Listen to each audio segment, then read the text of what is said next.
Hello everyone, welcome back to my YouTube channel. और आज हम देखने वाले हैं जुलाई 2024 करंट अफेयर्स का इकोनॉमिक सेक्शन। ये हमारा पार्ट 10 होने वाला है। इससे पहले हमने विजन आईएएस मंथली मैगजीन से 9 parts economic current affairs complete कर लिए हैं और जुलाई 2024 का इंटरनेशनल रिलेशंस, पॉलिटी और इंटरनल सिक्योरिटी भी कम्प्लीटली कवर कर लिया है।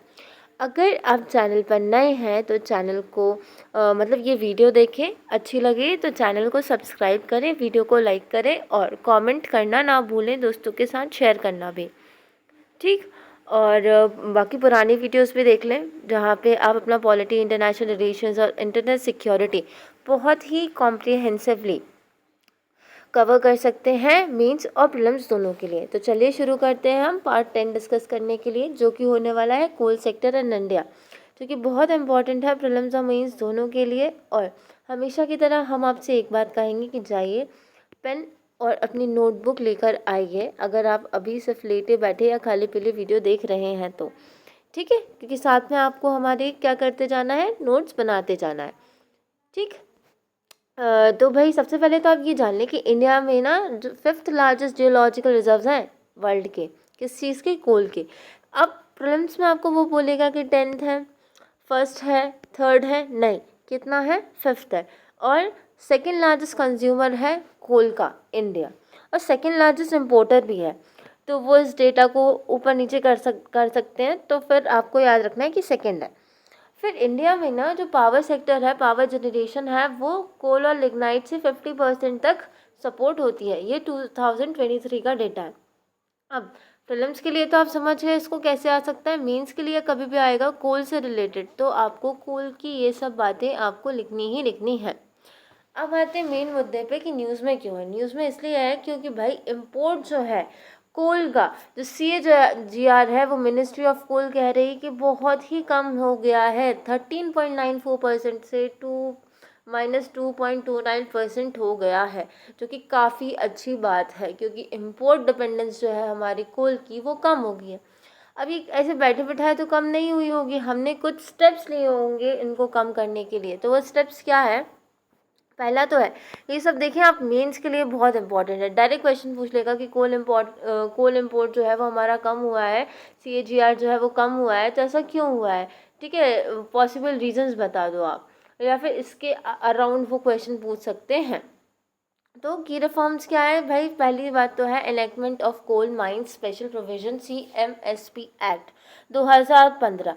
ये एक्ट से क्या होगा, जो इसने ना ऑक्शन ऑक्शन समझते हैं आप, बोली लगवाना, वो परमिट कर दिया है कोल माइंस की कमर्शियल माइनिंग के लिए प्राइवेट एंटिटीज़ द्वारा, ठीक। इनडायरेक्टली हम कह सकते हैं कि प्राइवेटाइजेशन हो गया है कमर्शियल यूज़ के लिए। इससे क्या होगा, इससे कंपटीशन बढ़ेगा, कंपटीशन बढ़ेगा तो एफिशिएंसी और ट्रांसपेरेंसी भी बढ़ेगी। 2020 में पहला कमर्शियल कोल माइनिंग जो ऑक्शंस जो हैं वो लॉन्च किए गए थे। क्या हमें याद करना है प्रीलिम्स के लिए? बिल्कुल नहीं, कोई नहीं पूछ रहा कि 2020 में पहली बार किए थे या दूसरी बार किए थे, सिर्फ बता रहे हैं, ना ही आप मेंस में लिखना है, ठीक है।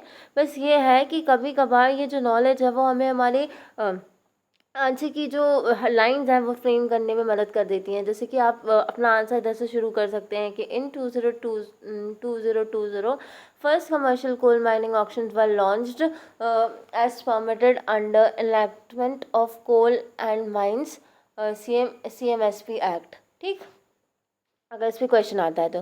फिर है, इन्होंने अमेंडमेंट किया है MMDR एक्ट में, mines and minerals development and regulation act में। अब ये एक्ट क्या करता है, एम्फसाइज करता है, किस में एम्फसाइज करता है, ट्रांसपेरेंसी और एफिशिएंसी को बढ़ाने में। अब किस चीज़ में ट्रांसपेरेंसी और एफिशिएंसी, ये जो एलोकेशन होते हैं माइनिंग लाइसेंसेस के, किसको माइनिंग लाइसेंस देना है नहीं देना है, इसमें ट्रांसपेरेंसी और एफिशिएंसी को बढ़ाने की बात करता है MMDR एक्ट, ठीक है। तो CSMP अब थोड़ा सा आप याद कर सकते हैं, ये प्रीलिम्स में नहीं पूछेगा, लेकिन आप टेक्निकली थोड़ा सा याद कर लें कि CMSP एक्ट किसके बारे में बात कर रहा है, ये ऑक्शंस को परमिट कर रहा है, और MMDR एक्ट जो है वो ट्रांसपेरेंसी और एफिशिएंसी को बढ़ाने की बात कर रहा है माइनिंग लाइसेंसेस में, ठीक है। इससे CL कंपोजिट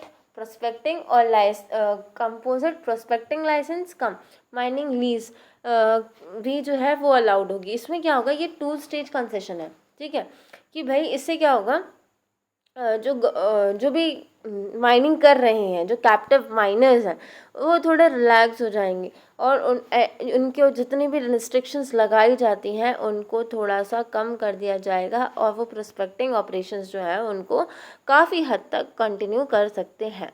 फिर आता है, ये दो काम कर दिए तो लोगों को प्राइवेटली आसानी हो रही थी कोल को माइन करने में, और कोल जब ज़्यादा माइन होने लगा तो हमारा जो लोकल प्रोडक्शन है वो बढ़ गया, जिससे हमारा इम्पोर्ट जो है वो कम हो गया। फिर है नेशनल कोल इंडेक्स। एनसीआई क्या है? एनसीआई एक प्राइस इंडेक्स होता है जहाँ पे बहुत जो प्राइसेस जो हैं कोल के, वो सारे सेल्स चैनल से इकट्ठे किए जाते हैं। नोटिफाइड प्राइसेस हो गए, ऑक्शन प्राइसेस हो गए, इंपोर्ट प्राइसेस हो गए, इनको कलेक्ट किया जाता है और एक इंडेक्स प्रिपेयर किया जाता है। ये एक रिलायबल इंडिकेटर की तरह काम करता है मार्केट डायनामिक्स में, और वैल्यूएबल इंसाइट्स और प्राइस फ्लक्चुएशन जो है उसको बताता है। इससे क्या होगा, एक स्टैंडर्डाइजेशन सेट हो जाता है मार्केट में। तो कोल को कोई भी बहुत ज़्यादा महंगा या सस्ता नहीं बेचेगा। एक हमारे पास प्राइस होगा, एक इंडेक्स होगा कि कौन कितने पे बेच रहा है, तो एक एवरेज वैल्यू हम आराम से निकाल सकते हैं। देन आता है हमारा एफडीआई और टेक्नोलॉजिकल एडवांसमेंट। अभी क्या हो गया, एफडीआई जो है कोल माइनिंग में, किसमें? कोल माइनिंग में 100% अलाउ कर दी है। अब जिससे क्या होगा, अब जब 100% एफडीआई अलाउ कर दी है तो जो आस पास के देश हैं या दूर दराज के देश हैं, वहाँ पे अगर एक्सपर्टीज़ है और एडवांस टेक्नोलॉजीज़ है, वो हमारे इंडिया में आ गई हैं, आ जाएंगी, आ सकती हैं। ठीक, एफडीआई को बढ़ाने से और टेक्नोलॉजिकल एडवांसमेंट की वजह से अब टेक्नोलॉजीज़ आ गई, एक्सपर्टीज़ आ गई, तो आराम से कोल एक्सट्रैक्शन हो सकता है और हमारा इम्पोर्ट डिपेंडेंस जो है वो कम हो गया। फिर है एनसीडीपी, न्यू कोल डिस्ट्रीब्यूशन पॉलिसी 2007, न्यू कोल डिस्ट्रीब्यूशन पॉलिसी 2017 को भी अमेंड किया है। इससे ट्रांसपेरेंट और ऑब्जेक्टिव सेल होगी कोल की क्लोज, अबंडेंट और डिसकंटिन्यूड माइन से। ठीक है, करप्शन कम होगा, इनडायरेक्टली हम ये कह सकते हैं। तो आपको मेंस में क्वेश्चन आता है तो आपको ये वाली लाइन, ये वाली लाइन, ये वाली लाइन, ये वाली लाइन, ये वाली लाइन, ये सब लिखना ही है। ठीक है, फिर थोड़ा थोड़ा सा इनमें से आप लिख सकते हैं, ये दाग दाग वाला, तो आपका 150 वर्ड्स आराम से हो जाएंगे। फिर आपको यहाँ पे डेटा भी लिखना है। फिर क्या हो गया, अब इश्यूज़ क्या चल रहे हैं ये हम देख लेंगे। चलो देख ही लेते हैं कि रीसेंट इनिशिएटिव्स क्या है जिससे जो डोमेस्टिक प्रोडक्शन है वो और ज़्यादा, ये तो ऑल ओवर है, और रीसेंट, एकदम रीसेंट कौन से हैं कि इन्होंने क्या किया, कोल लॉजिस्टिक पॉलिसी और plan, integrated coal logistic policy और प्लान 2024 को फॉर्मुलेट किया गया है। किस द्वारा? Ministry of coal. इसका ऑब्जेक्टिव क्या है कि रेजिलियंट और cost effective coal evacuation logistic system जो है वो हम करेंगे, है ना। ट्रांसपोर्ट कोल का आराम से हो सकेगा, है ना। निकाल के रखना ही एक सबसे बड़ी बात नहीं होती है, ट्रांसपोर्ट और इफेक्टिव ट्रांसपोर्ट, और आराम से, है ना, कोई टूट फूट ना हो, ख़राब ना हो, टाइम मैनर में इसका ट्रांसपोर्टेशन हो रहा है लॉजिस्टिक वे में, तो ये सब चीज़ें बहुत इंपॉर्टेंट है। फिर आता है investment in coal gasification. Cabinet ने अप्रूव किए है एक कॉम्प्रिहेंसिव स्कीम, ठीक है, 8,500 करोड़ की। याद करना है क्या? कोई पूछेगा कि 8,500 करोड़ की एक आउटले तैयार हुआ है ना? कोई नहीं पूछने वाला है ना, प्रीलिम्स में तो बिल्कुल भी नहीं और मेंस में भी नहीं पूछेगा। ये आपको सिर्फ आपको लिखना है, जिससे एग्जामिनर को ऐसा लगेगा कि अरे वाह, कि आपको ये रीसेंट इनिशिएटिव्स के बारे में भी मालूम है डोमेस्टिक प्रोडक्शन को प्रमोट करने के लिए। Integrated coal logistic policy and plan 2024। ठीक है, फिर है investment in coal gasification. Ministry of coal ने, नहीं, कैबिनेट ने अप्रूव किया है ना गैसिफिकेशन प्रोजेक्ट्स को। और फिर आता है PM Gati Shakti national master plan in coal sector, तो इनकी वजह से बहुत इम्प्रूवमेंट हो रहा है। फिर आते हैं चैलेंजेस और इश्यूज़। कोल सेक्टर में क्या चैलेंजेस हैं और क्या इश्यूज़ हैं, कि जिनको अभी इतना करने के बाद भी कोई इशू है या पहले से आ रहे हो कि हम अभी तक नहीं कर पाए हैं। तो पहली बात तो है कोल सेक्टर में इश्यूज़ क्या है, हाई इम्पोर्ट डिपेंडेंट सेक्टर है ये भैया। क्यों? क्योंकि लेस अवेलेबिलिटी है। हमारे यहाँ कोल अवेलेबल तो है लेकिन इतना ज़्यादा अवेलेबल नहीं, और जो भी अवेलेबल है उसमें ऐश कंटेंट जो है काफ़ी ज़्यादा है। ठीक है, तो less availability of high gross calorific value. ठीक है, इसमें क्या होता है, जीसीवी कोल में क्या होता है इन इंडिया, इस कोल में ऐश कंटेंट कम रहता है और सल्फ़र कंटेंट, ऐश और सल्फ़र कंटेंट जो है वो कम रहता है। हमारे यहाँ जो है उसमें ऐश और सल्फ़र दोनों कंटेंट ज़्यादा है, तो वो बहुत ही ज़्यादा पॉल्यूटिंग और हार्मफुल है। तो मेजर सोर्स कंट्रीज़ जहाँ से इंडिया कोल इम्पोर्ट करती है वो है ऑस्ट्रेलिया, रशिया, साउथ एशिया। अब आपको देख के लग रहा होगा, जल्दी जल्दी से नोट कर लेता हूँ, प्रॉब्लम से पूछ सकता है कहाँ कहाँ से हम लोग कोल इम्पोर्ट करते हैं। नहीं, आगे देखें, ETC भी लिखा है और कंट्रीज़ भी हैं, तो कितने याद करेंगे आप? तो नहीं, ठीक है, एक दो कर लीजिए, ऑस्ट्रेलिया, रशिया, US, यहाँ से करते हैं हम हाई हाई GCV, कोल। ठीक है, फिर सेक्टर्स जैसे कि आयरन और स्टील जो है, इनमें कोकिंग कोल का बहुत इस्तेमाल होता है। कोकिंग कोल जो है कंट्री में, इसमें ना ऐश कंटेंट होता है 28 से 42% तक का। तो ऑन द अदर हैंड जो ऐश परसेंटेज है इम्पोर्टेड कुकिंग कोल में, उसमें 10% है। तो सोचो, अब जैसे कि आयरन और स्टील का हमारे यहाँ अच्छे खासे प्लांट्स हैं, अब ये यूज़ करते हैं कुकिंग कोल का, और कुकिंग कोल में हमारे इधर के कुकिंग कोल में 28 से 42% ऐश कंटेंट है, और लेकिन जो इम्पोर्टेड होता है उसमें 10% है। फिर आता है dominance of Coal India Limited, CIL, ऊपर भी नहीं, हाँ, नहीं बताया। CIL जो है उसमें कंट्री की जो 80% इंडिजीनियस कोल प्रोडक्शन है और सप्लाई जो है वो CIL के अंडर है। कोल इंडिया लिमिटेड मोनोपोली टाइप्स चल रही है। तो इससे पहले क्या हुआ, कंपटीशन कमीशन ऑफ इंडिया ने 2017 में ये बताया था, ये जताया था कि जो कोल इंडिया है और उसके जो सब्सिडियरीज हैं, ठीक, कोल इंडिया उसके सब्सिडियरीज जो है ऑपरेटेड इंडिपेंडेंटली, मार्केट फोर्सेस के इंडिपेंडेंटली काम कर रहे हैं, और डोमिनेंस जो है वो पूरा का पूरा मार्केट में एंजॉय कर रहे हैं। ठीक है, अब कोल प्रोडक्शन से रिलेटेड और supply of non cooking coal of India, कोई पूछेगा आपसे प्रीलिम्स या मेंस में? नहीं पूछेगा, बस आपको देखना है ये बात। ठीक, कहीं पे भी आप अपने आंसर में यूज़ कर सकते हो, इतना तो आपको यूज़ करना ही करना है, dominance of Coal India Limited. तो भैया, और ये भी लिख सकते हो, कॉम्पिटिशन कमीशन ऑफ इंडिया ने 2017 में ये बात को कंटेंट किया है। तो अब क्या हो रहा है, मोनोपोली टाइप्स है तो वो एफिशिएंसी कम है, उनको मालूम है हमारे हाथ में ही है, तो हम जब चाहे जहाँ मर्जी चाहे और जिस प्राइस पे चाहे कोल को बेचेंगे। ठीक है, तो इससे दिक्कतें आती हैं। CIL वॉज फाउंड कि ये लोअर क्वालिटी ऑफ कोल जो है, ठीक है, वो सप्लाई कर रहा था, ठीक है, वो भी हायर प्राइसेस पे, और एक ओपेक कंडीशंस को प्लेस कर रहा था, कोई भी ट्रांसपेरेंसी नहीं थी कॉन्ट्रैक्ट के चलते। ठीक है, अब लैक ऑफ अपग्रेडेशन, CIL का तो देख लिया, करप्शन चल रहा है इधर, फिर लैक ऑफ अपग्रेडेशन, टेक्नोलॉजिकल, भैया जो हम टेक्नोलॉजीज़ यूज़ कर रहे हैं वो पुरानी टेक्नोलॉजीज़ यूज़ कर रहे हैं, इससे प्रोडक्टिविटी लो है और कॉस्ट जो है वो ज़्यादा आ रही है, कॉस्ट के साथ साथ लाइफ और सेफ्टी हैज़ार्ड्स काफ़ी सारे हैं। फिर लॉजिस्टिक इशू है, हमने ऊपर देखा ना कि अभी गवर्नमेंट लॉजिस्टिक इश्यूज़ पे काम करने की कोशिश कर रही है, क्योंकि लॉजिस्टिक इश्यूज़ हैं, क्योंकि हायर कोई लॉजिस्टिक कॉस्ट भैया बहुत ज़्यादा है, उसको ट्रांसपोर्ट करना बहुत महंगा पड़ जाता है। ठीक है, इसलिए क्योंकि limited multi modal transport approach है। अब multi modal transport I hope आप लोग समझते होंगे, जैसे कि जहाँ पे हम मल्टीपल ट्रांसपोर्ट यूज़ करते हैं। अभी हमें क्या कर रहे हैं, जैसे हमें यहाँ से दिल्ली से गुजरात एग्जाम्पल दे रही हूँ, दिल्ली से गुजरात जो है हमको कोल पहुँचाना है, तो सिर्फ हम ट्रेन का यूज़ कर रहे हैं या प्लेन का यूज़ कर रहे हैं या रोड कर रहे हैं। अगर मल्टी मोडालिटी होगी तो फिर क्या होगा, जहाँ पे हाईवेज अच्छे हैं वहाँ हमने ट्रक का यूज़ कर लिया, फिर ट्रैक का यूज़ कर लिया, अगर वाटर बॉडी है तो हमने फटाफट से शिप का यूज़ कर लिया। तो ऐसे ही क्या होगा, मल्टी मोडालिटी से क्या होता है, जो लॉजिस्टिक जो रहता है उसका टर्न अराउंड टाइम काफ़ी कम आता है। फिर है एनवायरमेंटल इशू, जो डैमेज है ओपन कास्ट माइनिंग की वो इर्रिपेरेबल है। ठीक है, और सबसे लैंड तो यूज़लेस हो ही जाती है, डिस्प्लेसमेंट भी काफ़ी होता है लोगों का। फिर डेवलपिंग न्यू कोल माइंस, अब भैया अब हमें मालूम चल गया है फलानी जगह पे जो है वो कोल माइन है, लेकिन वहाँ के लोगों को फिर कैसे हम लैंड एक्विजिशन करेंगे, सबसे बड़ी इशू तो यही है। लोग डिस्प्लेस हो जाएंगे, उन लोगों को हम किधर रखेंगे, और फिर वापस से जब हमारा माइनिंग का काम खत्म हो जाएगा तो फिर वो लैंड जो है वो बैरन हो जाएगी, तो ये इशू है। देन आती है हमारी non payment of outstanding due, power sector consumers की ओर से अभी तक जो भी पेमेंट ड्यूज़ है और जो भी कंपनीज हैं उनको नहीं दिए गए हैं, तो इससे वो लेस मोटिवेटेड है।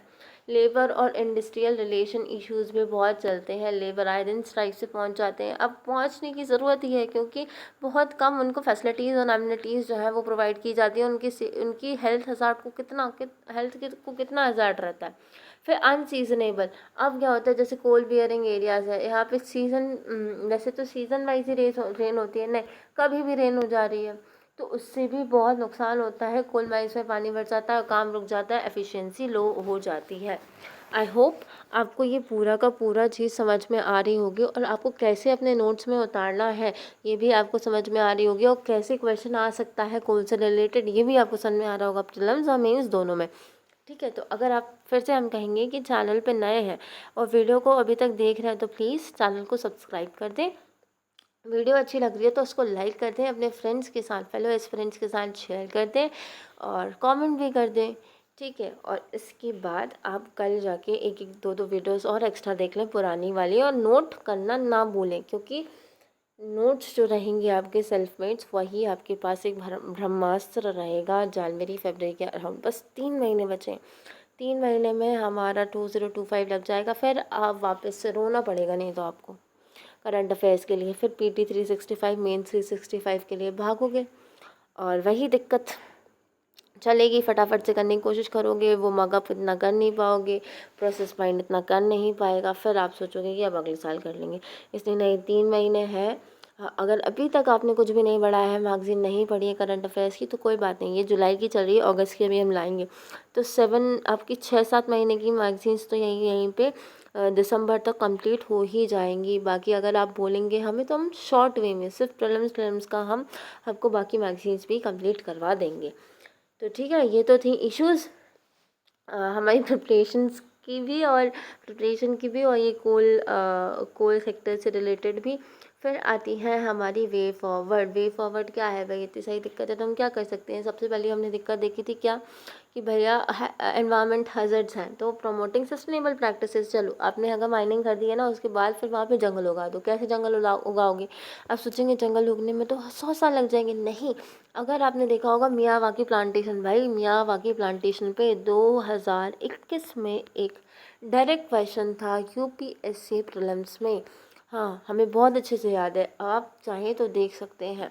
तो मियावाकी प्लांटेशन का मेथड का यूज़ कर सकते हो। ये क्या है कि एक जापानीज़ प्लांटेशन मेथड है जहाँ पे जो लोकल वेजिटेशन होती है उसको बहुत पास उगाया जाता है, और जंगल जो है वो 8 से 10 महीने के अंदर 5 साल या 3 साल बराबर जंगल खड़ा हो जाता है।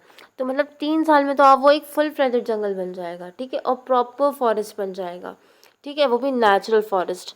तो आप मियावाकी प्लांटेशन मेथड का यूज़ कर सकते हो लार्ज स्केल पे ग्रीन कवर बढ़ाने के लिए माइंस के आसपास, तो एनवायरनमेंट हज़ार्ड इतना नहीं होगा। फिर प्राइवेट प्लेयर्स को लाओ, हमने देखा ना कोल इंडिया लिमिटेड कैसे अपने मिसयूज़ कर रही है अपनी ताकत का, अपनी पावर का, मोनोपोली का, तो भैया हटाओ उसको, भगाओ यहाँ से, प्राइवेट प्लेयर्स लाओ, ठीक है। इससे क्या होगा, जो कोल इंडिया लिमिटेड है उसका बर्डन भी कम होगा, और वो कोल इंडिया लिमिटेड का यहाँ से बर्डन कम होगा तो वो टेक्नोलॉजिकल अपग्रेडेशन जो है माइनिंग से रिलेटेड उसमें लग जाएगी। फिर है इम्पोर्ट सब्सटीट्यूशन।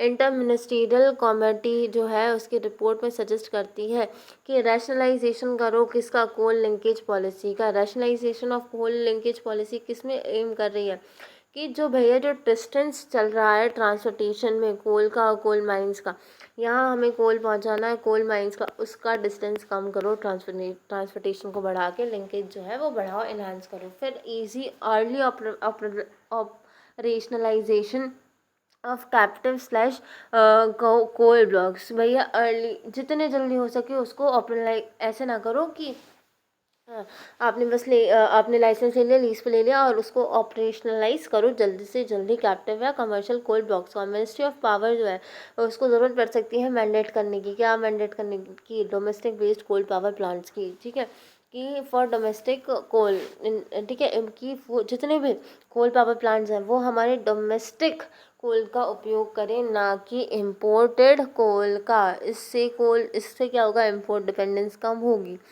ठीक है। मिनिस्ट्री ऑफ कोल, जो कोल मिनिस्ट्री है, उसके लिए क्या ज़रूरत पड़ेगी कि वो नो लॉजिस्टिक कंस्ट्रेंट जो है डोमेस्टिक कोल की, और एडिकेट सप्लाई जो है उसको भरपूर करें, नहीं तो कोई को दिक्कत थोड़ी आएगी। क्या इम्पोर्ट वाला कोल जल्दी आ जाता है, पता है आपको? लेकिन ये जो हमारा डोमेस्टिक वाला कोल है वो ही लेट पहुँच रहा है, तो फिर वो लोग थोड़ी इतना वेट करेंगे। तो आप जो है जो लॉजिस्टिकल हर्डल्स आ रही है उनको कम कर दें। फिर कोल गैसिफिकेशन जो है कंट्री में उसको बढ़ाओ, जिससे को प्रोड्यूस होगी सिंथेटिक गैस स्टील सेक्टर के लिए, ठीक है, ऐसे स्टील सेक्टर्स के लिए जो कि मेनली कोल इम्पोर्टेड कोल पे ही डिपेंडेंट रहते हैं। तो कोल गैसिफिकेशन को बढ़ाओ, वो काम में आएगा। तो आई होप आपको पूरा का पूरा समझ में आया होगा। वे फॉरवर्ड में आप क्या लिख सकते हैं, आंसर में इश्यूज़ में क्या लिख सकते हैं, और कैसे हमने कौन कौन से की रिफॉर्म्स लिए हैं कोल सेक्टर में। और भी देखो इम्पोर्टेंस ऑफ कोल सेक्टर रह रहा है, इसमें दिया नहीं है, लेकिन ये काम आप जैसे आपने इसके नोट्स बना लिए हैं, साथ में आप बस इम्पोर्टेंस ऑफ कोल सेक्टर लिख के फटाक से गूगल करो, जो भी आपको 5-7 पॉइंट्स मिलते हैं उनको 5-7 लाइनों में लिख लो, है ना, इतने लाइनों में कि 50 से 70 वर्ड्स का वो बन जाए। तो अगर आता है क्वेश्चन डायरेक्ट कोल पे तो आप लिख सकते हो। फिर कोल के बारे में हम थोड़ा सा देख लेते हैं, ये पूछ सकता है, ऐसे क्वेश्चन पूछे हैं उसने यूपीएससी ने प्रीलिम्स में, कि कोल क्या है? एक readily combustible black brownish sedimentary rock है। क्या है कोल? एक सेडिमेंट्री रॉक है जो कि कार्बन की बनती है। आपको बताने की ज़रूरत नहीं है हमें, है ना, छोटे बच्चे नहीं हैं आप। हाँ, और जो प्रिकर्सर है कोल का वो क्या है? पीट। ठीक है, पीट क्या होता है? एक सॉफ्ट ऑर्गेनिक मटेरियल होता है जिसमें पार्टी डिकेट प्लांट और मिनरल मैटर होता है। टाइप्स ऑफ कोल इंडिया में जो मिलते हैं, एंथ्रासाइट, बिटुमिनस और सब बिटुमिनस कोल मिलते हैं इंडिया में, और लिग्नाइट भी मिलता है। एंथ्रासाइट सबसे उच्च क्वालिटी, उच्चतम गुणवत्ता का कोल होता है ये, ठीक। इसमें हाई परसेंटेज होता है फिक्स्ड कार्बन का, ये हार्ड होता है, ब्रिटल होता है, ब्लैक और लस्ट्रस होता है। और कहाँ पे मिलता है? ये स्मॉलर क्वांटिटी में मिलता है, जम्मू कश्मीर के रीजन में। फिर है हमारा विटामिनस, ये मीडियम ग्रेड है। देखो अब जैसे जैसे नाम आते जाएंगे क्वालिटी घटती जाएगी, और इसमें हाई हीटिंग कैपेसिटी होती है। मोस्टली ये इलेक्ट्रिसिटी जनरेशन के लिए काम आता है। तो क्वेश्चन आता है इलेक्ट्रिसिटी जनरेशन के लिए कौन सा कोल काम में आता है इंडिया में? तो बिटुमिनस कोल काम में आता है। कहाँ पर मिलता है ज़्यादातर? झारखंड, एमपी, छत्तीसगढ़, वेस्ट बंगाल, उड़ीसा, ठीक। और फिर आता है सब बिटुमिनस, ये ब्लैक इन कलर है, डल है, शाइनी नहीं है। एंथ्रासाइट शाइनी है, लस्ट्रस है, और इसकी हायर हीटिंग वैल्यू होती है, लिग्नाइट से ज़्यादा होती है। क्वेश्चन पूछ ले सब बिटुमिनस और लिग्नाइट में से किसकी हायर, हाँ आपको लगेगा हाँ ऐसे क्वेश्चन पूछता है। जी हाँ, आप प्रीवियस ईयर क्वेश्चन देखें आप प्रीलिम्स 2020 प्रीलिम्स के, तो ऐसे क्वेश्चन उन्होंने पूछे हुए हैं। जहाँ हमें लगेगा यहाँ क्वेश्चन नहीं पूछ सकता, वो वहीं से क्वेश्चन उठा लेते हैं। तो सब बिटुमिनस का आप देख लें कि इसकी हायर हीटिंग वैल्यू होती है लिग्नाइट के कंपैरिजन में, और लिग्नाइट जो है वो लोएस्ट ग्रेड ऑफ कोल होता है, इसमें लीस्ट कार्बन कंटेंट होता है। और ये कहाँ पर मिलता है? जम्मू कश्मीर, राजस्थान, तमिलनाडु के रीजन्स में, जो टॉप 3 स्टेट्स हैं हाई कोल रिजर्व्स के। चलो ये तो आपको याद मत करना कि एंथ्रासाइट कितना मिल रहा है, बिटुमिनस सब बिटुमिनस कहाँ मिल रहा है, लिग्नाइट कहाँ मिल रहा है। ये देख लेना कि टॉप 3 स्टेट्स हैं कोल रिजर्व्स के इंडिया में, वो कौन से हैं? उड़ीसा, झारखंड, छत्तीसगढ़, ठीक है, JOC, झारखंड, उड़ीसा, छत्तीसगढ़। और यहाँ पे अप्रोक्सी 69% जो है वो बोल देगा 40% कोल इधर मिलता है। हाँ, यहाँ पे कितना मिलता है? 69% कोल रिजर्व जो है वो मिलते हैं। तो ये हमारा इकोनॉमी का पूरा मॉड्यूल ख़त्म हो गया है जुलाई 2024 का। ये 10 वीडियोज़ रही हैं, और हर वीडियो 24-20 के अराउंड, कुछ कुछ जो है वो 29 भी गई, एक आधी गई होगी 29। तो आप कह सकते हैं कि 3 to 4 आवर्स में हमारा इकोनॉमी का करंट अफेयर्स पूरे कंप्लीट हो गए। हाँ, अब ये मिसलेनियस रह गए, ये इतना इम्पोर्टेंट नहीं है, लेकिन इसके लिए हम एक छोटी सी वीडियो बना देंगे सारे सब्जेक्ट्स की मिला के।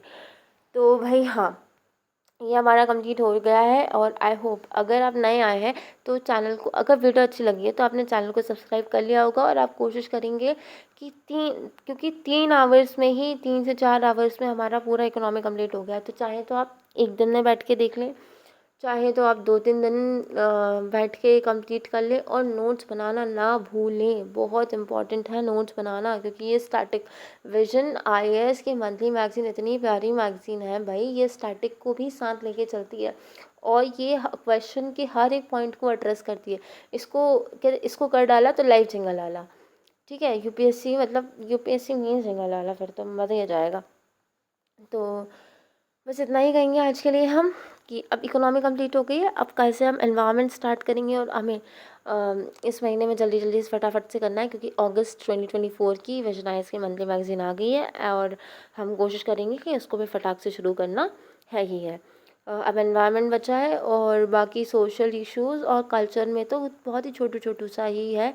और साइंस एंड टेक देखते हैं, अगर होगा तो करेंगे, नहीं तो फिर हम उसका PT 365 ही करेंगे। ठीक, तो मिलते हैं अब नेक्स्ट वीडियो में, तब तक के लिए bye bye and thank you. और अभी बज रहा है रात का कितना, 11 बज रहा है। अगर आप जग रहे हैं तो पढ़ लें, और नहीं तो सुबह देख लें। ठीक, तो bye and good night. Will meet you in the next one where we will discuss environment current affairs.